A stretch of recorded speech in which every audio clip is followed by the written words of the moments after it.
आज मी तुम्हाला सांगणार आहे की लिव्हर सिरोसिस हा जो एक लिव्हरचा गंभीर आजार आहे त्यामध्ये होणाऱ्या वेगवेगळ्या कॉम्प्लिकेशन्स बद्दल मी तुम्हाला थोडक्यात माहिती देणार आहे.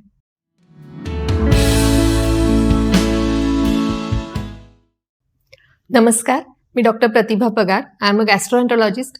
मी पोट व यकृत विकार तज्ज्ञ आहे. गेल्या 8 वर्षांपासून मी नाशिक येथे प्रॅक्टिस करते. केअर इनिसन्स हॉस्पिटल, मुंबई नाका इथे माझी ओपीडी आहे. मी पोटाच्या विविध आजारांबद्दल माहिती देण्यासाठी हे यूट्यूब चॅनल चालू केलं आहे. लिव्हर सिरोसिस म्हणजे काय, तर लिव्हर बऱ्यापैकी इंटरनली डॅमेज झालेलं असतं. त्याची खूप वेगवेगळी प्रकारची कारणं असतात, त्याबद्दल आपण ऑलरेडी एका व्हिडिओमध्ये चर्चा केली आहे. या लिव्हर सिरोसिसच्या आजारामध्ये वेगवेगळे कॉम्प्लिकेशन्स होऊ शकतात. म्हणजे काय, तर रुग्णाच्या पोटात पाणी होऊ शकते, रुग्णाला कधी कधी रक्ताची उलटी होते किंवा काळ्या रंगाची टॉयलेटला होते, कधी कधी त्यांचं हिमोग्लोबिन कमी होत जातं आणि त्याचं कारण पटकन सापडत नाही. जेव्हा तपासण्या करतो तेव्हा त्याचं कारण सापडतं. काही रुग्णांमध्ये किडनीला सूज येते, त्याला हिपॅटोरिनल सिंड्रोम असं म्हणतात. काही रुग्णांना मेंदूला सूज येते, त्याला हिपॅटिक एन्केफेलोपॅथी असं म्हणतात. काही रुग्णांमध्ये लंग्सवरती असर होतो आणि त्याला आपण हिपॅटोपल्मनरी सिंड्रोम असं म्हणतो. तसंच काही लोकांमध्ये हृदयावर परिणाम व्हायला सुरुवात होते, त्याला पोर्टोपल्मनरी हायपरटेन्शन असं म्हटलं जातं. आणि चौथं, या व्यतिरिक्त सेप्सिस हे खूप कॉमन असतं लिव्हरच्या पेशंटमध्ये. म्हणजे कुठलाही जंतू संसर्ग झाला तर या रुग्णांची इम्युनिटी कमी असल्यामुळे ते इन्फेक्शन पटकन शरीरात पसरतं आणि त्याच्यामुळे सिरियस पुन्हा आणखीन पुढच्या कॉम्प्लिकेशन्स पटापट होत जातात.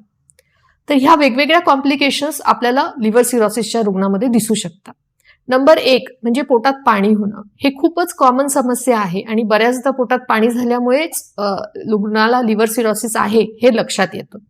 याच्यावर महत्त्वाची ट्रीटमेंट म्हणजे की मीठ कमी खाणं सगळ्यात महत्त्वाचं आणि काही औषधं दिली जातात ज्याच्यामुळे हे पाणी कमी व्हायला मदत होते. दुसरं, हिपॅटोरिनल सिंड्रोम म्हणजे की ज्याच्यामुळे किडनीला सूज येते. अशा रुग्णांमध्ये बऱ्याचदा ॲडमिट करावं लागतं आणि काही इंजेक्शन्स द्यावे लागतात ज्यामुळे ती किडनीची सूज उतरायला मदत होते. तिसरी महत्त्वाची कॉम्प्लिकेशन म्हणजे रक्ताची उलटी होणे. याच्यामध्ये पेशंट अचानक सिरियस होऊ शकतो, त्याचं बीपी ड्रॉप होतं, हिमोग्लोबिन कमी होतं आणि जर वेळेत ट्रीटमेंट नाही केली तर पेशंट दगावू शकतो. तर जर तुम्हाला लिव्हर सिरोसिस असेल आणि रक्ताची उलटी झाली तर तुम्ही ताबडतोब डॉक्टरकडे जाणं गरजेचं असतं. रक्ताची उलटी होते किंवा काळ्या रंगाची टॉयलेटला होते. मोस्टली ह्याचं रिझन काय असतं, तर अन्ननलिकेच्या रक्तवाहिन्या फुगलेल्या असतात, त्यालाच आपण इसोफेजियल वरायसिस असं म्हणतो. या वरायसिस आणि बँडिंग बद्दल आपण एक व्हिडिओ केलाच आहे.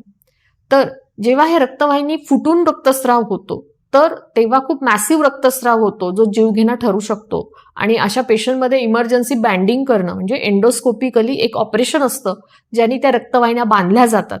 तर ते करणं फार गरजेचं असतं आणि पेशंटला आपल्याला स्टेबल करावं लागतं. जर हिमोग्लोबिन खूप कमी असेल तर रक्त द्यावं लागतं. काही इंजेक्शन्स पण दिल्या जातात ज्याच्यामुळे आतलं प्रेशर कमी व्हायला मदत होते. या व्यतिरिक्त कधी कधी काही रुग्णांमध्ये बँडिंग नंतर जे काही अल्सर होतात ते अल्सरमधनं ब्लिडिंग होतं.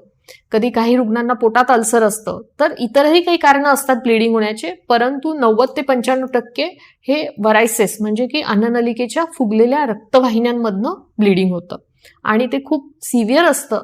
बऱ्याचदा ते जीवघेणं ठरू शकतं. योग्य वेळेत ट्रीटमेंट केली तर पेशंट निश्चित इम्प्रूव्ह होतो आणि मग आपण पुढे काही औषधं चालू ठेवतो की हे वारंवार होऊ नये म्हणून. ठीक आहे. त्यानंतर असतं मेंदूला सूज येणे, ज्याला हिपॅटिक एन्केफेलोपॅथी असं म्हणतात.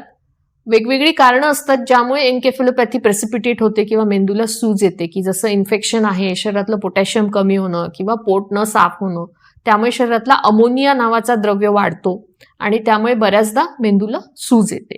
याच्यावर देखील मोस्टली पेशंटला आपल्याला ॲडमिट करायला लागतं आणि काही ट्रीटमेंट दिल्या जाते ज्याच्यामुळे मेंदूची सूज उतरायला सुरुवात होते. त्यानंतर हिपॅटोपल्मनरी सिंड्रोम किंवा पोर्टोपल्मनरी हायपरटेन्शन म्हणजे लंग्सवरती किंवा हृदयावरती जेव्हा परिणाम व्हायला सुरुवात होते तेव्हा पेशंटला दम लागायला लागतो. म्हणजे चालताना देखील त्यांना खूप दम लागतो आणि पायावर सूज असते, पोटात पाणी असतं. अशा रुग्णांना देखील योग्य ती ट्रीटमेंट करणं गरजेचं असतं. जेव्हा ह्या कॉम्प्लिकेशन्स दिसायला लागतात तेव्हा बऱ्याचदा डॉक्टर तुम्हाला लिव्हर ट्रान्सप्लांटचा सल्ला देतात, कारण की ह्या कॉम्प्लिकेशन कंट्रोलमध्ये जरी आल्या तरी लिव्हर पूर्णपणे नॉर्मलला येण्याची शक्यता कमी असते. त्यामुळे आयडियल ट्रीटमेंट लिव्हर ट्रान्सप्लांट असते आणि ज्या बाकीच्या ज्या आपण ट्रीटमेंट करतो त्याच्याने देखील पेशंट भरपूर इम्प्रूव्ह होतो, पण पुन्हा पुन्हा कॉम्प्लिकेशन होण्याची एक रिस्क राहते, कारण की लिव्हर पूर्णपणे नॉर्मलला येत नाही. या वेगवेगळ्या कॉम्प्लिकेशन्स बद्दल तुम्हाला जर काही प्रश्न असतील तर नक्कीच मला विचारा. हा व्हिडिओ जर उपयुक्त वाटत असेल तर नक्कीच फॉरवर्ड करा. थँक्यू.